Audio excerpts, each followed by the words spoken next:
I was 16 years old when I lost my mother, and that memory still clings to me like a winter frost that refuses to melt.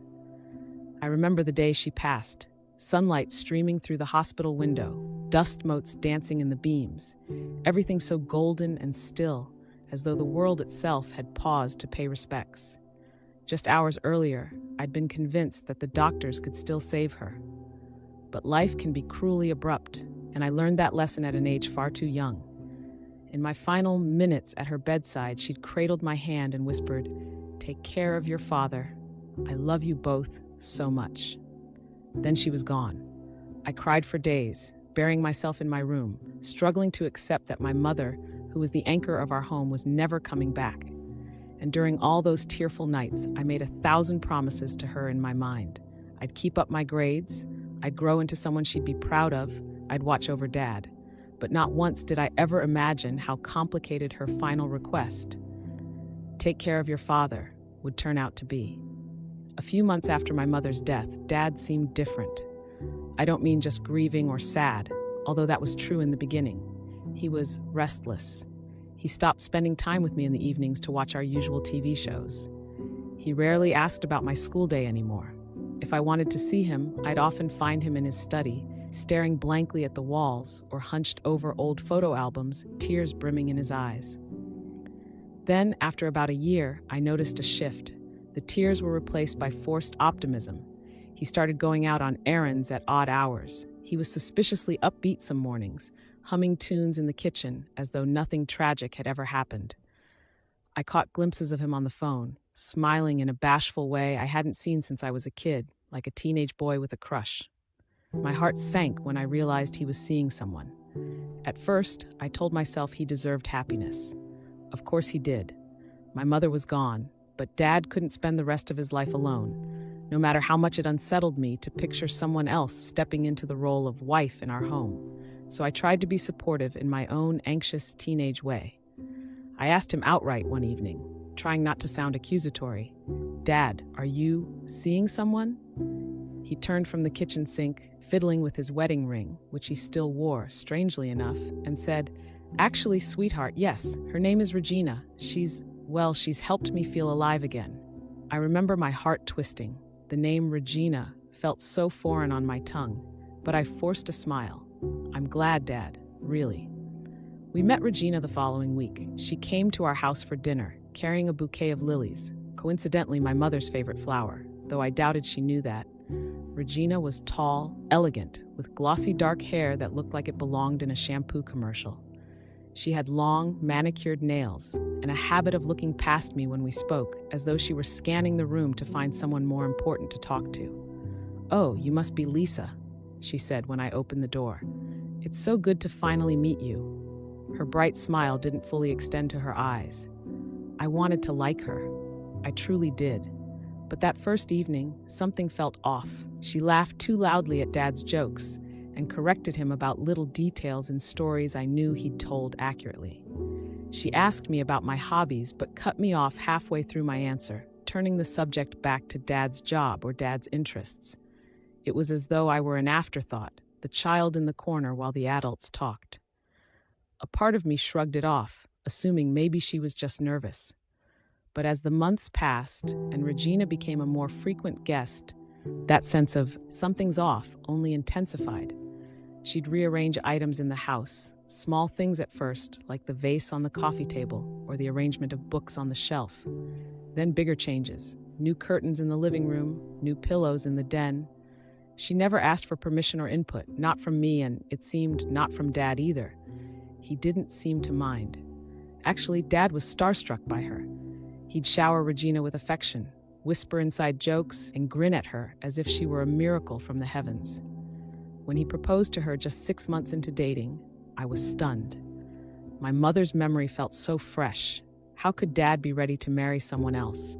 But then I remembered Mom's final words, "Take care of your father." Maybe in his grief, this was his way of clinging to life. Maybe in some twisted sense, Regina was my mother's gift, a second chance at happiness for him. So I didn't stand in his way. They married in a small civil ceremony, no big church affair, out of respect for my mother's recent passing, Dad said. I was the reluctant maid of honor, wearing a pale pink dress that Regina picked out for me.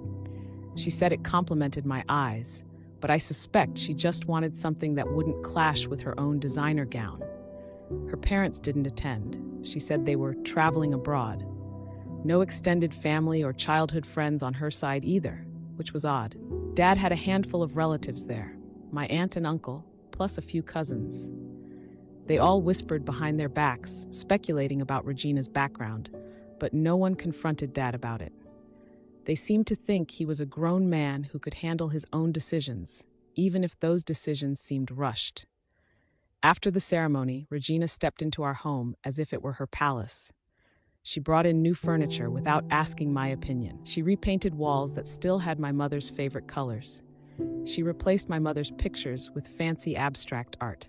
All the old photo frames with pictures of Mom and me at the park or on holidays, those found their way into drawers or boxes, quietly removed from the living room. Whenever I expressed discomfort, Dad would wave me off. "Lisa, you're in college now. Let Regina do her thing. It's just decor. You can still keep your mom's photos in your bedroom if you want." So I withdrew into my studies, focusing on school and part-time work to keep me away from home. Each time I came back for the weekend, the house felt less like the place I grew up in and more like a fancy museum curated by my stepmom. Dad remained oblivious, or maybe just willfully blind, to the changes. He seemed happy, or at least as happy as I suppose he could be. And yet, sometimes when I peeked around corners or listened through half-open doors, I'd catch Regina scolding Dad for small things, leaving a plate in the sink, forgetting to wipe the counter, not picking up his shoes. She'd talk to him like he was a child. And my father, who used to be so lively, such a commanding personality, would just nod and apologize. It broke my heart, but I didn't feel empowered to do much about it. Over the next 2 years, I lived on campus, coming home less and less, partly because of the tension with Regina. On winter and summer breaks, though, I had no choice but to return. I'd grown fairly adept at avoiding her, but one evening, everything changed. I came home for a weekend in early December. Dad was out on a business trip, some sort of leadership retreat in another state, and Regina was home alone. It surprised me to see her car in the driveway because I'd assumed she would also be away. She often traveled with Dad. But her schedule could be unpredictable. I unlocked the door quietly, arms full of groceries I'd picked up on the way. Inside, the lights were dim, except for a faint glow coming from Dad's study. I could hear voices, but only one of them was Regina's. The other was a man's voice I didn't recognize. Confused, I tiptoed down the hallway, heart pounding. Was Regina entertaining guests while Dad was away? My mother's old instincts, teaching me never to eavesdrop, clashed with my curiosity. But something in the hush of their tones made me freeze. They were discussing money and me. The male voice, "Are you sure his daughter won't contest any changes? She's the direct heir to her mother's estate." Regina's tone was cool, dismissive. "Lisa? That girl's clueless. She won't even realize what's happening until it's too late. Once we shift everything over, she'll have no leg to stand on." My stomach nodded. Shift everything over? Contest changes? I leaned closer to the door, trying not to bump it.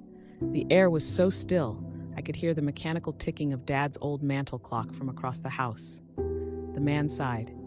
"Look, rewriting a will that excludes his own daughter is a drastic move, especially if we want to reassign the house and any trust funds to you. Are you absolutely certain you have him on board?" Regina laughed, a short, sharp laugh that sent chills up my spine. "Darling, trust me, I've got him wrapped around my finger. Since that heart scare last month, he's been paranoid about not having his affairs in order.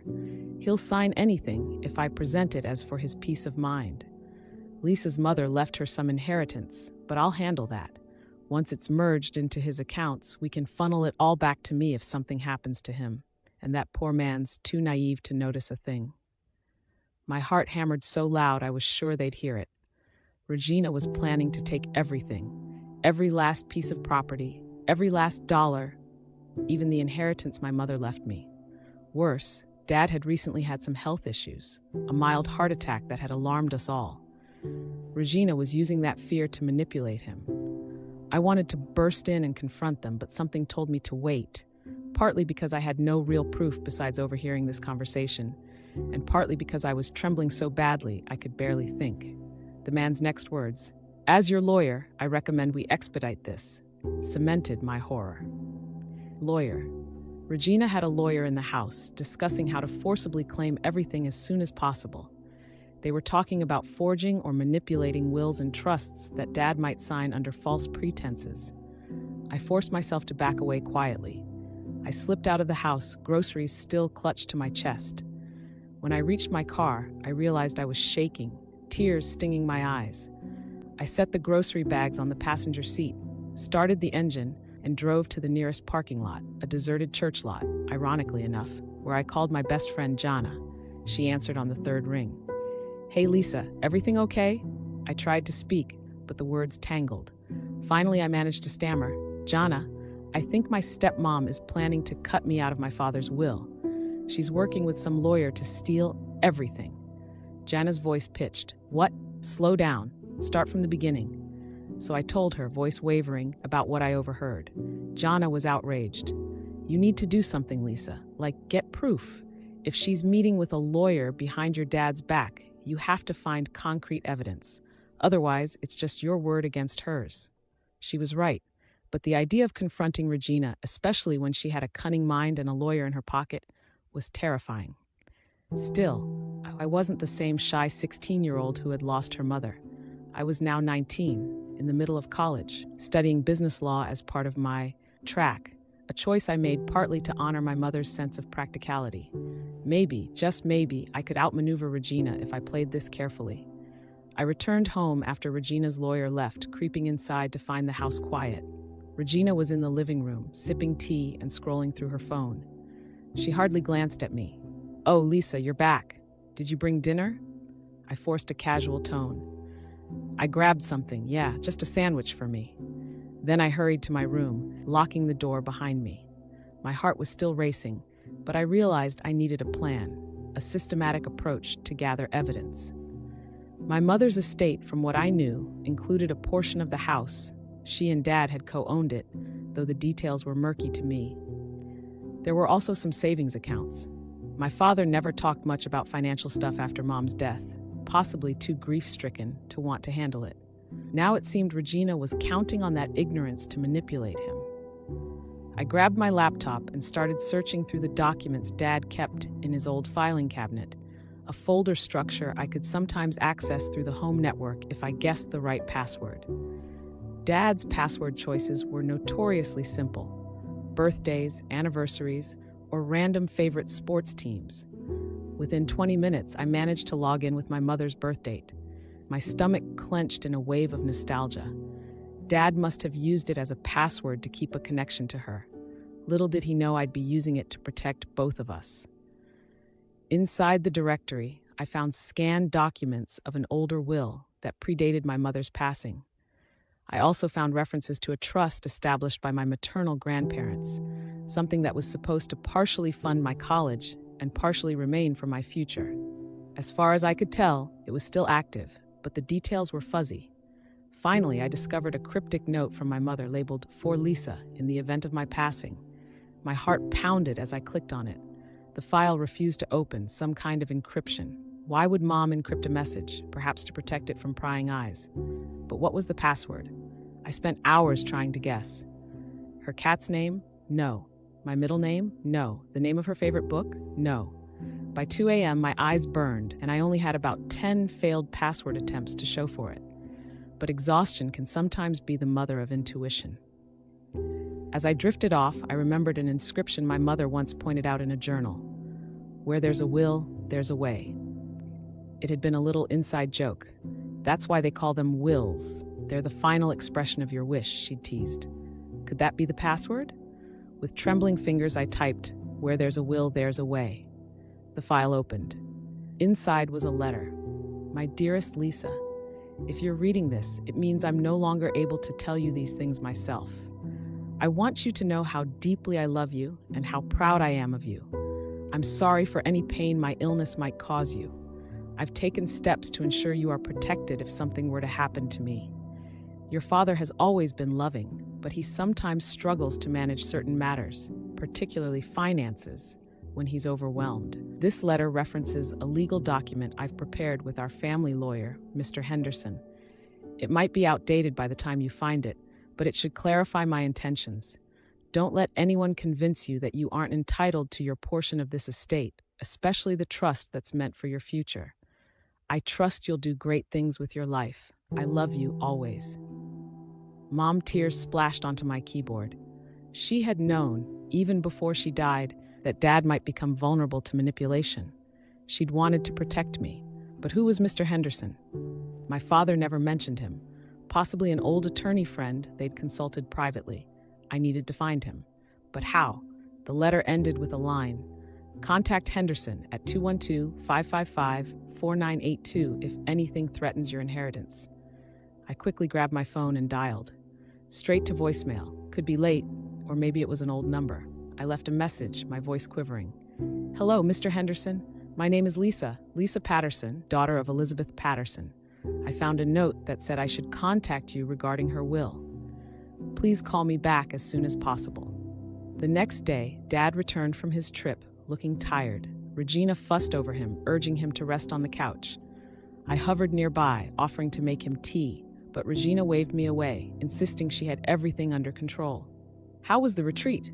I asked gently, ignoring Regina's scowl. Dad sighed. Stressful, honestly. My boss wants me to streamline operations, and with my health, well, I just want some peace of mind. Speaking of, Regina mentioned we should update my will, just to make sure everything is in order. He gave me a weak smile. You'd be included, of course, but Regina thinks we need a simpler structure.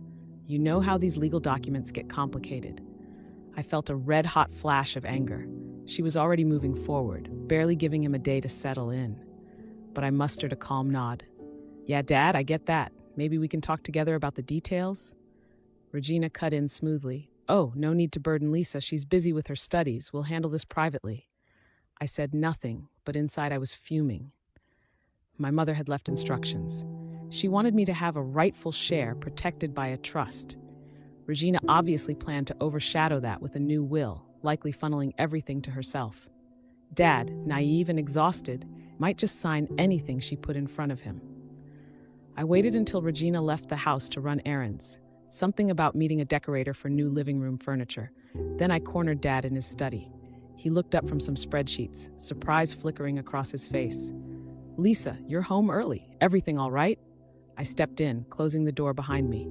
Dad, can we talk about Mom's estate and your new will? He leaned back in his chair, frowning. Oh, yes, I suppose so. But it's straightforward, honey. You'll still be taken care of. Regina's just helping me simplify the legal jargon. I shook my head. Dad, you can't just give her total control. She's been meeting with her own lawyer behind your back. She's talking about merging my mother's inheritance with your accounts and then rewriting everything in a way that benefits her. If something happens to you, she could walk away with everything and leave me with nothing. His eyes widened in confusion. That doesn't sound right. Regina is just being practical. Is it practical to hold secret meetings? To talk about forging your signature if you become too ill to sign new documents? I overheard her, Dad. She's not what she seems. My voice cracked with emotion. His brow creased. Lisa, I know you and Regina have had a difficult relationship, but she's my wife now. I trust her. I felt desperation rising. Dad, please trust me. Mom left me a note. There's an attorney named Mr. Henderson who apparently helped draft her real will or trust. I'm trying to find him because he might clarify everything. Will you at least wait on signing anything new until we talk to him? He sighed, visibly torn. Fine, he relented, though I could see the exhaustion in his eyes. If it'll put your mind at ease, I'll hold off. But I expect you to keep things civil with Regina, all right? I nodded, a wave of relief washing over me. Thank you, Dad. But Regina came home sooner than expected. She noticed the tension in the study, and her eyes flicked between me and Dad. I could practically see the gears turning in her head. Later that night, I heard them arguing softly through the walls, her voice urgent and insistent, his weary and defensive. I couldn't catch all the words, but I heard enough to know she was upset that he'd promised to hold off on something. Dad's voice was muffled, but I thought I heard him mention my name. Then Regina hissed, "Don't let that girl manipulate you." That girl. She never once referred to me with any kind of warmth or belonging. It hurt more than I wanted to admit, but it also fueled my resolve. 2 days passed with no word from Mr. Henderson. I was starting to fear the number was defunct. Then, on the third morning, my phone buzzed from an unknown caller. I was in the campus library at the time, studying for an exam, and nearly dropped my phone in haste to answer. "Hello?" I whispered, sneaking between shelves of dusty books for privacy. "Is this Lisa Patterson?" a gravelly voice asked. "Yes, Mr. Henderson?" he coughed. "I'm sorry to call so late. I just got your message. I was out of town dealing with some family matters. You mentioned your mother, Elizabeth Patterson. She was a dear client of mine." My heart swelled. "I found a note referencing you and a document she prepared. I think it might be crucial to protecting her estate. My father is being manipulated into rewriting his will, and my stepmom wants to take everything." He was silent a moment, then said, "I was afraid something like this could happen. Your mother worried about future complications if your father remarried. She wanted you to have a fallback, a trust or will that guaranteed your share no matter what he or anyone else did." He paused, and I heard rustling papers in the background. "Let me look up the file. Yes, I have it right here. It's an irrevocable testamentary trust your mother established.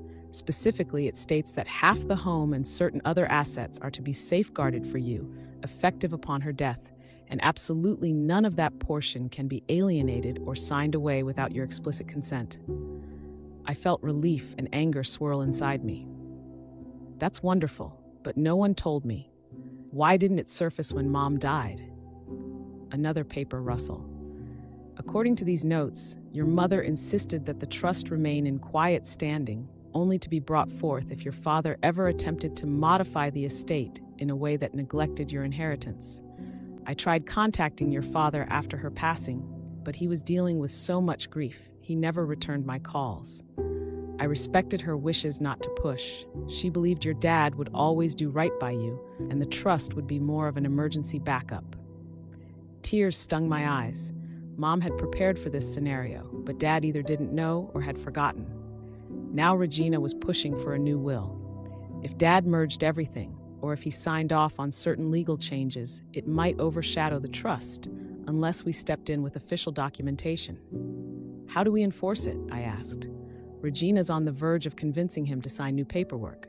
She has a lawyer, and they're working in secret." Mr. Henderson's voice steadied. "You have the advantage of an irrevocable trust. Courts generally uphold them. My firm can represent you. I'll need to produce official copies to your father and his legal counsel, which should put them on notice that half of those assets are untouchable. That includes the house. Your mother's share is no longer fully in his name to give away." I exhaled, as though I'd been holding my breath for days. "Okay, can we do that soon? Dad's not in good health, and every day Regina's pushing him further." "Absolutely. I can draft a formal notice. We should also consider whether your father's new will is being signed under duress.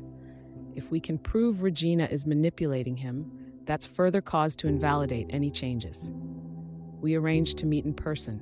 I gave him my father's address, my house, and we picked a day the following week when Dad would be home, but Regina would, hopefully, be out. I hung up the phone with new hope surging through my veins.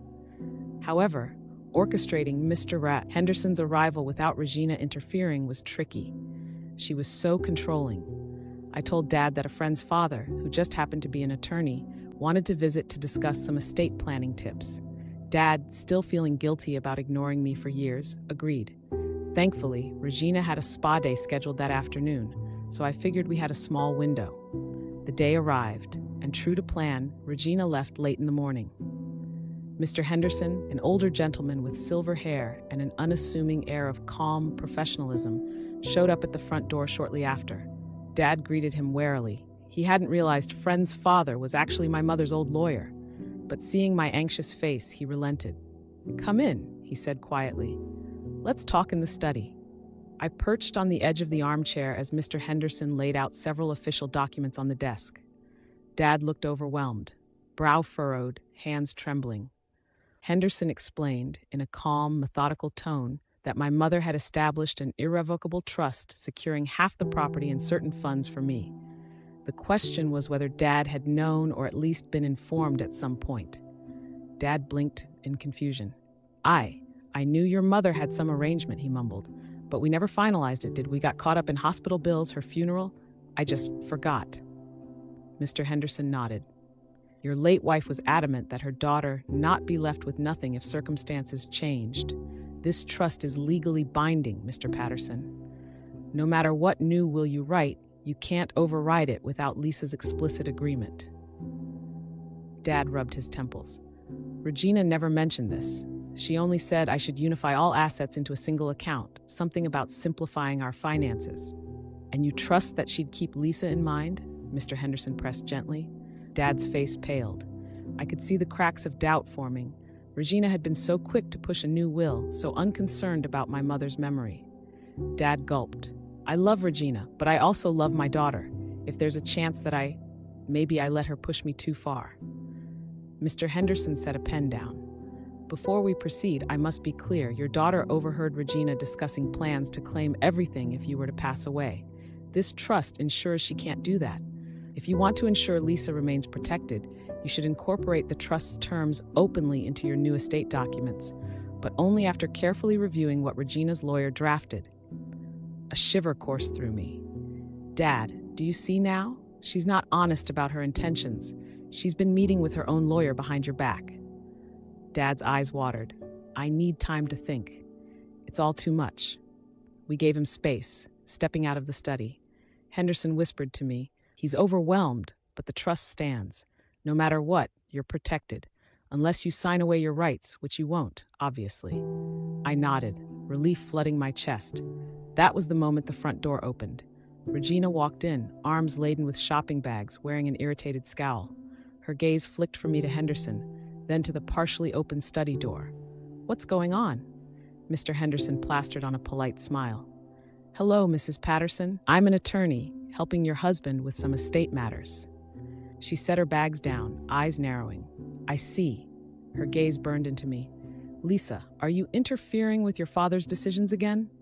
Dad must have heard her voice because he came out into the hallway, looking exhausted. Regina, we need to talk about this. Apparently, Lisa's mother set up a trust. Her face darkened. A trust? That's not valid. Elizabeth never. It is valid, Mr. Henderson interrupted firmly. I helped her prepare it. I have all the records. There's no question about its legitimacy. Regina's lips thinned. Then we'll see about that. I have my own lawyer. Dad tried to place a hand on her shoulder, but she yanked away, flashing me a look of pure contempt. I can't believe you'd stoop so low, Lisa. You want to sabotage your father's estate plan? Make him keep everything in separate accounts just to preserve your little chunk? I swallowed hard, anger boiling. Regina, this was Mom's plan, not mine. She had every right to secure my inheritance, and you have no right to cut me out. She stepped closer, eyes ablaze. After all I've done for this family, you turn your father against me? Do you think you're the only one who lost someone? She broke off, a flicker of vulnerability crossing her face. But then it hardened again. Well, I won't let you bully him into ignoring his new wife's role. We're rewriting the will, trust or no trust. Henderson cleared his throat. Ma'am, you're welcome to rewrite any portion of your husband's will that pertains to your separate marital property. But the trust is irrevocable. You can't forcibly dissolve it or convert those assets without Lisa's consent. For the first time, Regina looked truly rattled. She glared at Dad as though he'd betrayed her. You never told me about this trust. Why would you hide that from me? Dad spread his hands helplessly. I didn't remember. Elizabeth must have handled it, and I was too grief-stricken. Regina shook her head, eyes glistening with anger, perhaps fear. This changes everything. Without another word, she grabbed her coat and stormed out the door. We all stood there in stunned silence. That evening, Regina didn't come home. Dad tried calling her a dozen times. No answer. I stayed in my room, half expecting the sky to fall. My father eventually left a voicemail, sounding weary and remorseful, apologizing if he didn't communicate well.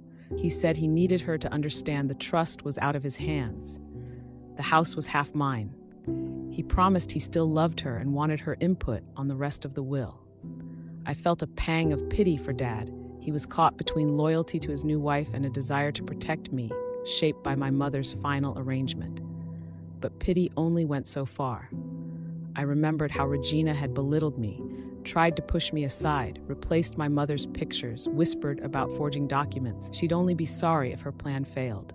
Mr. Henderson emailed me the official trust documents and copies of a letter he planned to send to Regina's lawyer, clearly stating that if they attempted to claim the portion protected by the trust, we'd pursue legal recourse. "They can't win unless you sign your rights away," the email said. "Stand firm." That night, I barely slept.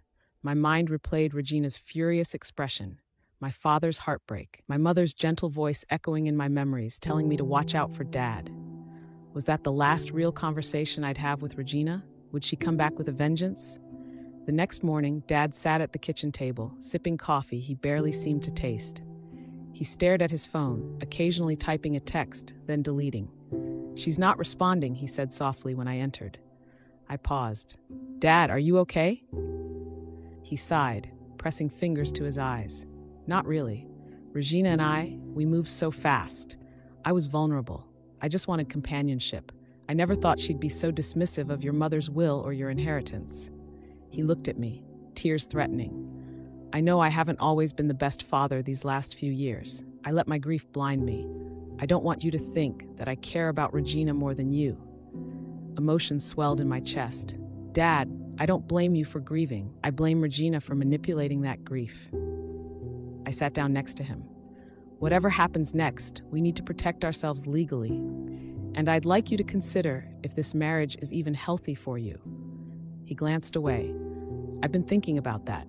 She always insists on controlling the finances, deciding the interior changes, even who we invite over.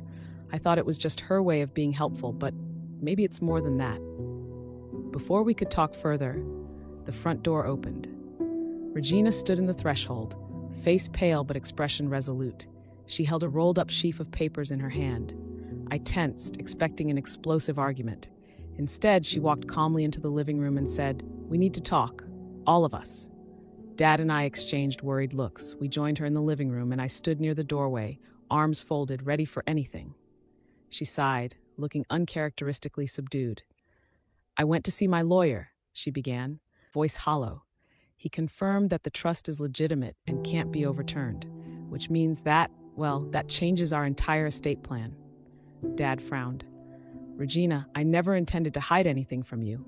If I'd known about it..." She held up a hand. "Let me speak." A pause as she closed her eyes, summoning control. "I realize I was too forceful, especially about your finances. My lawyers told me it's best to accept the trust as it is. We can come up with a new arrangement for the rest, my portion, your portion, something simpler." My jaw clenched. She was sounding rational, but I didn't buy it for a second. Dad, however, looked hopeful. "So you're not upset anymore?" She lowered her gaze. "I'm upset that it was sprung on me, but if it's irrevocable, I can't fight it. I don't want to lose you, darling." Her voice trembled, eyes glistening. She reached for Dad's hand, and he hesitantly took it. "We can move forward, but we should finalize a new will that acknowledges the trust and ensures I'm provided for too. Lisa can keep her half of the house and whatever else is in that trust." I narrowed my eyes. This was too smooth. Where was the anger from last night? The cunning edge I'd overheard in secret phone calls? My instinct said she might be shifting tactics, but Dad was gazing at her with relief. He nodded slowly. "That sounds reasonable." Regina forced a watery smile. "I'm sorry for my outburst. I was blindsided." She turned to me, posture stiff. "And I apologize to you, Lisa, if I seemed harsh. You're your father's daughter, and I respect your mother's wishes, even if I disagree with how it was handled." I wanted to scream that she was lying through her teeth, but Dad's eyes lit with that desperate hope, so I bit my tongue. I decided, fine, let her pretend. I had the trust, we had Henderson's documents, and there was no way she could push me out now. Let her come up with a new arrangement, so long as my portion was untouched. For the next few weeks, Regina played the part of a remorseful, doting wife. She cooked Dad's favorite meals, massaged his shoulders when he came home, made small talk about how we could all be a real family again. She even asked for my opinion on new decor, though part of me suspected that was purely for show. I tried to keep my head down, focusing on finals for college. Dad repeatedly said he was proud of me, that he felt confident with Regina stepping back from finances and me focusing on my future. He seemed healthier, less stressed, as though a giant weight lifted off him. One evening, though, I couldn't sleep. My mind was racing with leftover adrenaline from studying. I crept downstairs to grab water from the kitchen, passing by the dimly lit living room. Soft voices made me freeze. Dad and Regina apparently talking quietly. She said something I only half heard. "Makes sense to put your signature right here, so it's taken care of." My heart sank. Was she still pushing for some new will behind the scenes? Dad's voice, "But the trust, wouldn't that conflict with it?" Regina's smooth reply, "Not if we phrase it as a separate arrangement. I just want to make sure you and I have a proper marital estate. You don't want all our finances tangled up with the trust, do you? We'll keep Lisa's portion intact." Every muscle in my body tensed. She was definitely up to something. If Dad signed anything referencing separate arrangement, it might effectively circumvent the trust's protective measures for the rest of the property. Maybe she hoped to consolidate all other assets under her name, leaving me only a fraction from the trust. My father didn't sound convinced, but he was definitely being lured again by her gentle persuasion. I was so tempted to barge in, but I forced myself to step back and slip quietly upstairs. Confronting them in the moment might not help without a plan. Instead, I messaged Mr. Henderson first thing in the morning, telling him I suspected Regina was pressuring Dad again to sign documents behind my back. He promptly replied, "We should schedule an in-person meeting and request that any new estate documents be reviewed by me or another neutral party. Remind your father that signing anything without counsel is risky." I tried telling Dad that same day, catching him after breakfast. He listened, looking torn. But Regina hovered near the doorway so he wouldn't fully engage with me. "It's just preliminary drafting," he murmured. "We'll show you once it's final." Then the unthinkable happened. Dad collapsed at work. Another heart issue, more severe than the first. I rushed from class to the hospital, fear clawing at my stomach. By the time I arrived, he was stable but unconscious. Regina stood by his bedside, weeping. I didn't have the heart to accuse her of scheming, while Dad lay there hooked up to monitors. A doctor explained that Dad needed rest, possibly surgery.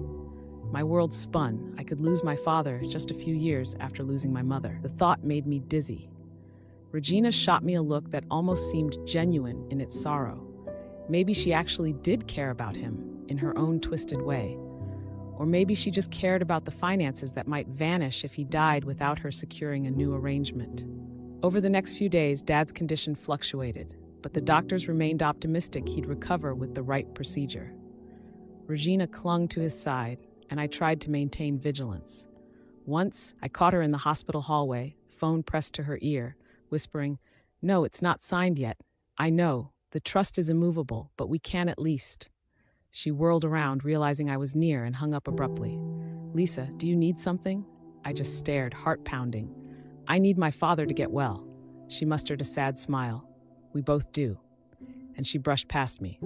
A few days later, Dad regained enough strength for a short visit. He asked me to step out while Regina talked privately with him. I hesitated, but didn't want to upset him. I left the room, pacing outside.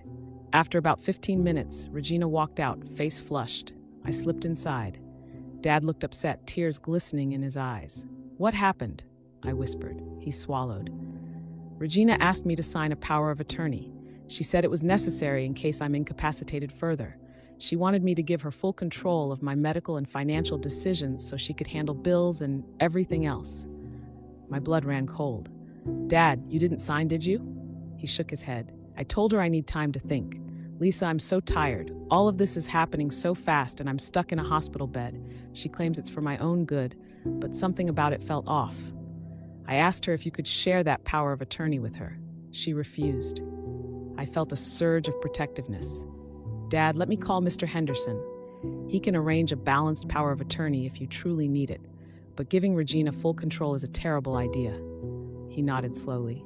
"Yes, please do that." I squeezed his hand. "I'm proud of you for standing your ground."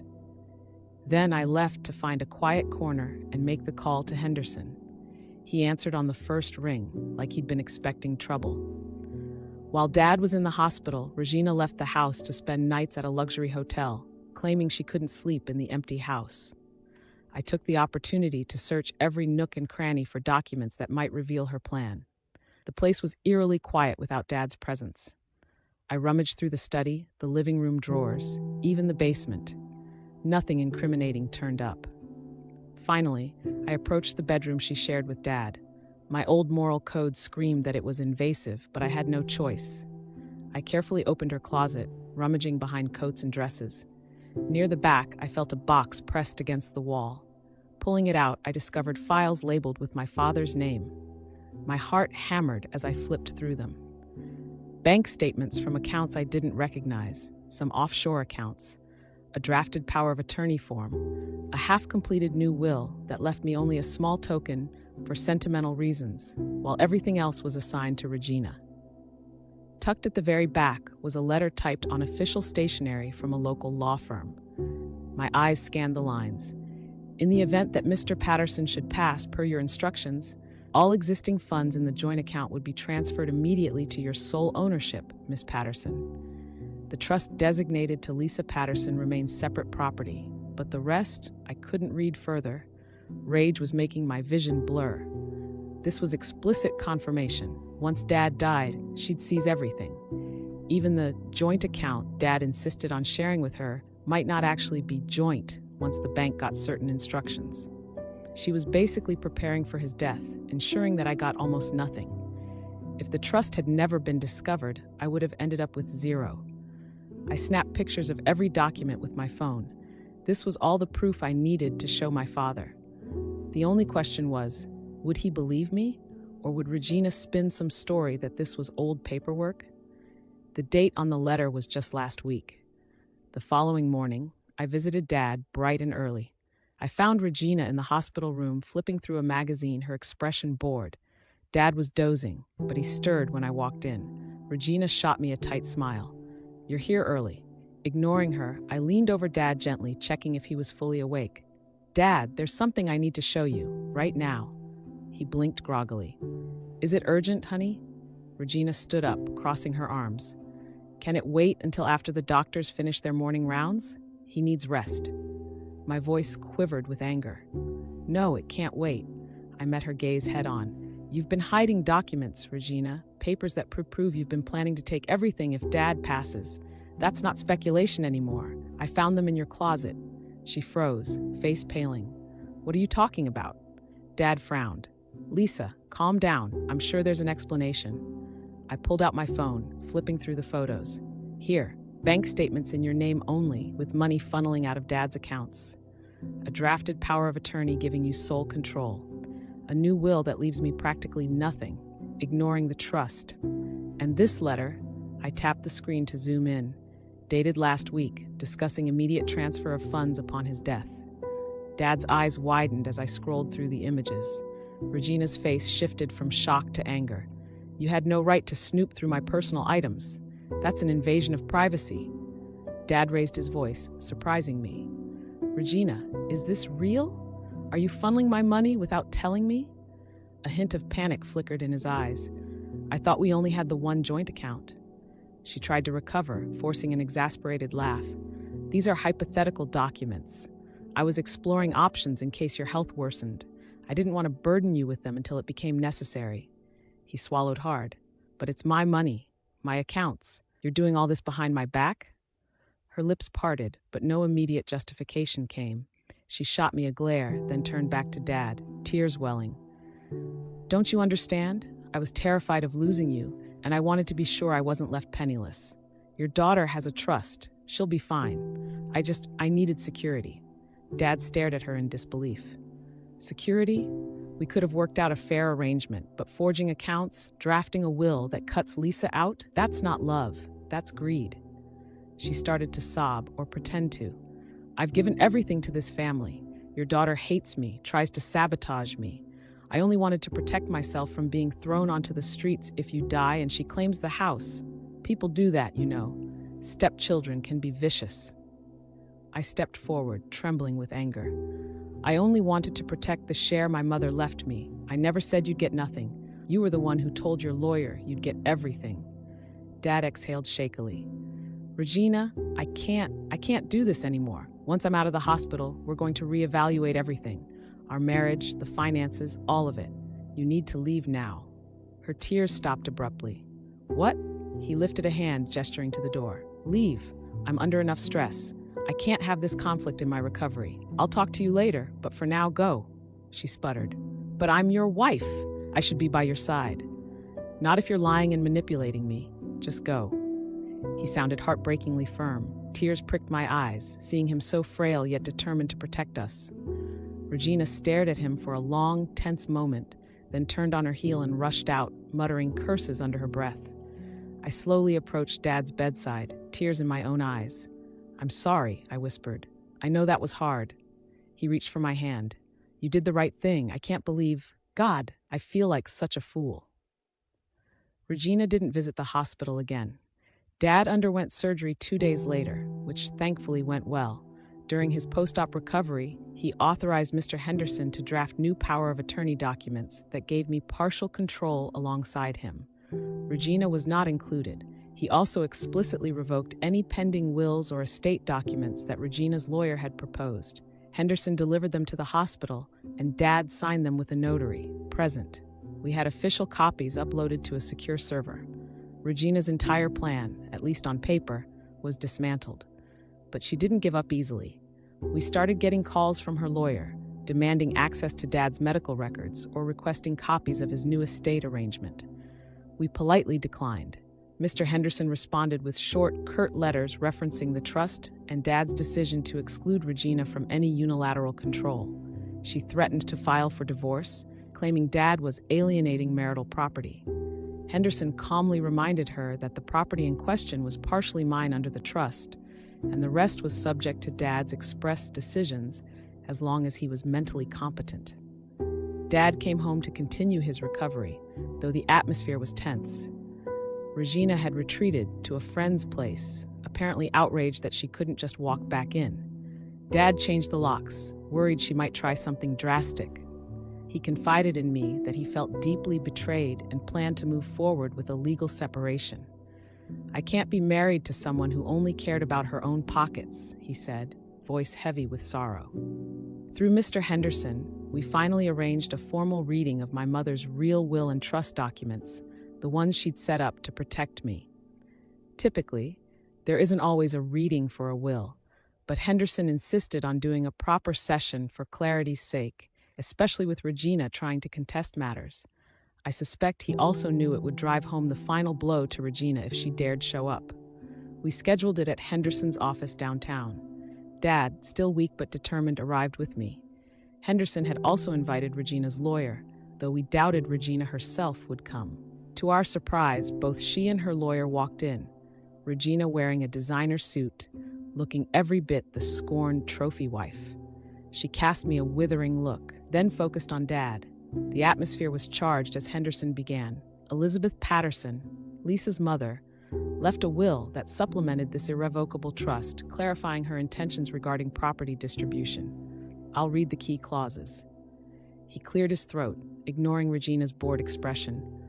I, Elizabeth Patterson, being of sound mind, do hereby bequeath to my daughter Lisa Patterson the portion of my estate that includes but is not limited to half ownership of the family residence, the entirety of certain bank accounts enumerated in Schedule A, and any inheritance from my parents that falls to me, in trust for Lisa's use and benefit until she reaches age 25, at which time she gains full direct ownership.